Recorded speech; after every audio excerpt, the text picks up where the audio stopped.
Black Phone 2. You're a fan of the first one? I love the first one, but I love the first one before I saw the film.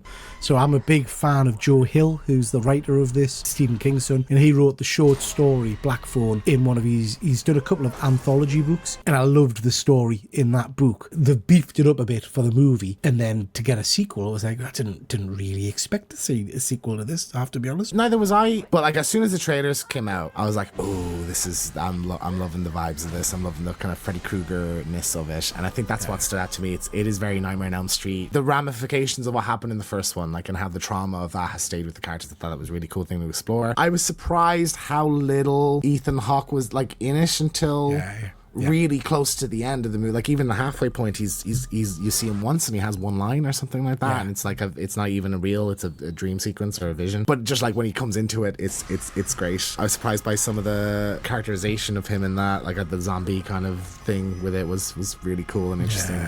They do the same thing with the mask again, where it changes like depending on his expression. I thought that was great. Yeah, just had an absolute blast. Like more actiony, I would say, definitely as well. Like the last, particularly at the end, like the sister character, I thought was really the standout for me in this one as well. Cool the way it tied into like the mom. You hear in the first one the mom died before, and like they kind of link back to that. I thought that was really cool as well. I really enjoyed this. I thought it was a great addition. We often get kind of stuff about, you know, is a sequel necessary and all the rest of it, but actually I thought this was nice. I think it flowed well. I love the character of the grabber, who's the Ethan Hawke character. I think you could spin him off into loads more stuff. Yeah, I mean, let's be honest, what they've turned him into in this film is basically Freddy Krueger. Do you know what I mean? He's literally Freddy. Literally dream world kind of guy. So I love that element of it. I think you could do all kinds of stuff with that. It's a really interesting film, because when we came out of it, my wife said to us she didn't feel like she'd been watching a horror. It was more murder mystery kind of thing. There are some horror elements in it. I think there's some gruesome deaths from some of the children and stuff. Yeah. But I know what she meant. It did feel more like a drama of looking for bodies and things. And yeah, definitely. But yeah, I thoroughly enjoyed this. I think it's a worthy addition to the kind of the franchise. I'd like to see more in this universe. Maybe it's not necessarily... Well, no, I'm intrigued by the brother and sister's psychic powers now as well. Yeah. You know?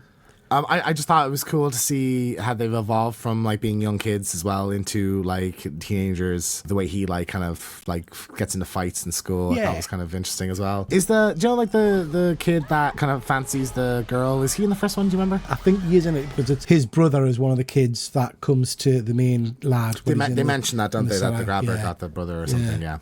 The first film's great. This one I really enjoyed as well. I do struggle to label them as horror. The more spooky. Fuzzy's asking mysteries. Fuzzy's asking, is it scary? I don't know that I would call it scary.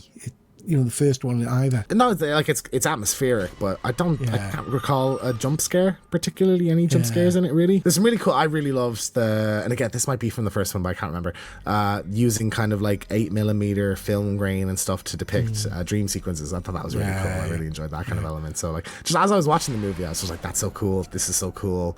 Just really cool creative choices made throughout it. Yeah. No, it was good. It's good. Worth a watch.